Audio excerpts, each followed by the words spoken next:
Another way you can use the Gnaw system is to create arpeggios and or chord tones. Chord tones and arpeggios are basically the same. They're the notes that create the chord. Arpeggios is just played in like an ascending or descending order. Chord tones are just the notes you played any way you want. And so let me show you how to do this. But before, you have to learn one concept here. There are basically three families of chords, and I've explained this in my other lessons, but there's three types or families, I like to call it, families of chords. And they're either major, minor, or dominant.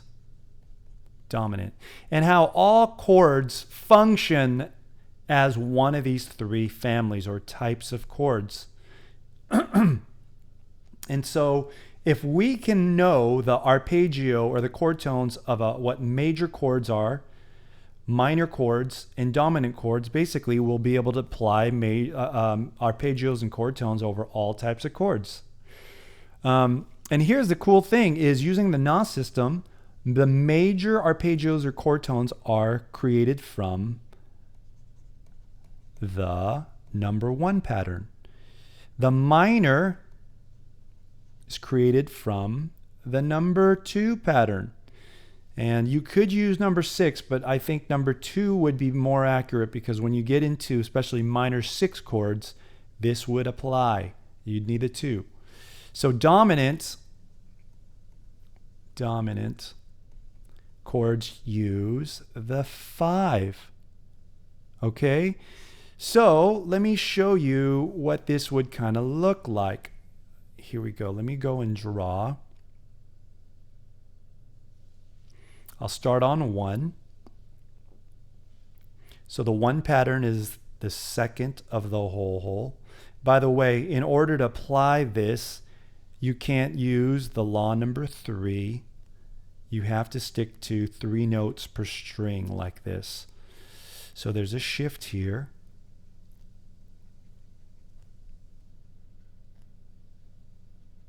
And I'll just do 4 lines worth. You remember this is 1 here. I'll write this in a different, it's number 1. So the way you would do it is, depending on what type of chord, you would go create the pattern that corresponds to that type of chord. And what you do on the first line, you would go and use the 2 notes on the ends.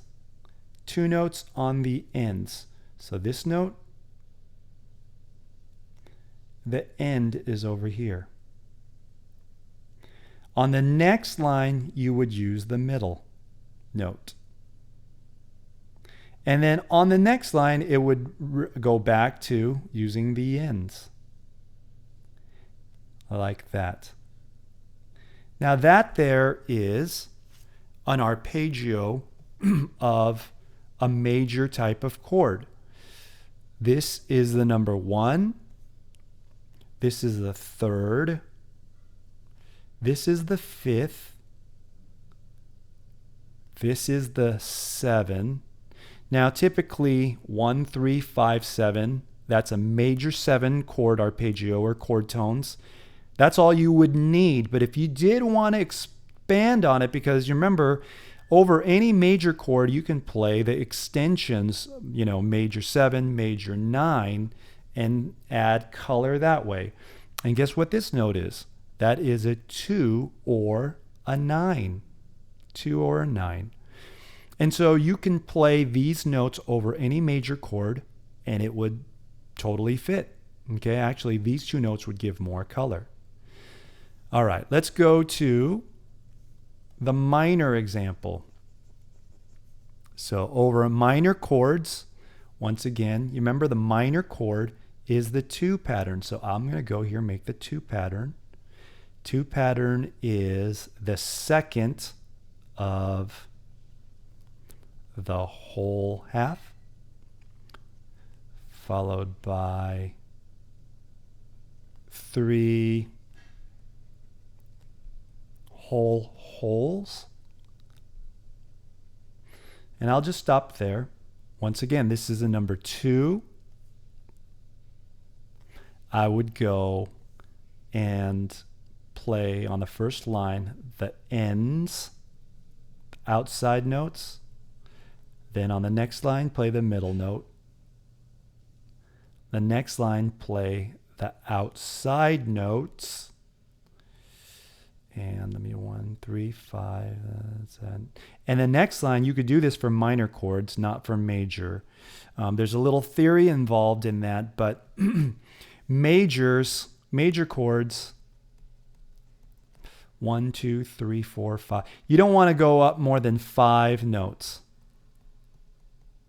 because then the next note is going to be an 11, and that's going to clash with the 3. Minor, you can go up to 6 notes. And the dominant, you can go up to, you can actually go up to 7 notes. So here's would be the 2. This might be a little confusing, but I'm going to I'm actually going to turn this 2 into a 1, because we don't look at chord intervals as 2, 4, 6. But when you convert it to 1, it will look like this. 1. This would be a flat 3. This here would be a 5. This would be a flat 7. This would be a 9. And this would be a 4, or what's called an 11. And they have chords, minor chords, that go up to, like, B minor 11. So you can boom, boom, boom. You can just stop at 3 for regular minor chords if you want, or if you want to add the extensions to add more color, you could play the flat 7, which would turn it into a minor 7. This minor 9, go up to 9, minor 9, or you can play all the way up to a minor 11, which is a really, really pretty sounding. All right, so let me do one more here. The last one is the dominant chord type. And remember, the dominant chord type is the 5 pattern. The 5 pattern is the first of the whole. 3 of those. And then there is a shift. Law number 1 starts all over again with this pattern. Okay, so we'll go there. Actually, let me add one more just in case. And this is not adding the guitar fretboard for now, because you know, depending on where you're creating these, you might have to apply law number 2 and make another shift. But either way, it's fine. So this is the 5 pattern, remember. You're using the 5 pattern here to create this. Once again, you would use on the first line, the outside notes. Then next line, the middle note. Then once again, the outside notes. Then the middle note. And then the outside notes. 1, 2, 3, 4, 5, 6, and I'll stop there. And here again, this is the 5 pattern, but we don't like number our chords 5, 7, 2. So we'll start and transition or transpose this to a 1. So the 5 becomes 1, which then this becomes 3. This is the 5. You get the flat 7. Remember, that's the difference between a major and dominant, is the flat 7. Here is the 9. Here is the 11, which dominant chords, there are 11, even though there's a couple of rules on you don't want to use that note and this note together. I'm just kind of showing you I don't want to go too deep into theory here, but just I want this pattern to be in your memory. Outside, middle, outside, middle, outside. And then here, if this is 11, this would be your number 6 or what's called the 13, which dominant chords go up to 13. So that is how you can use the NOS system to create arpeggios as well as chord tones into your playing.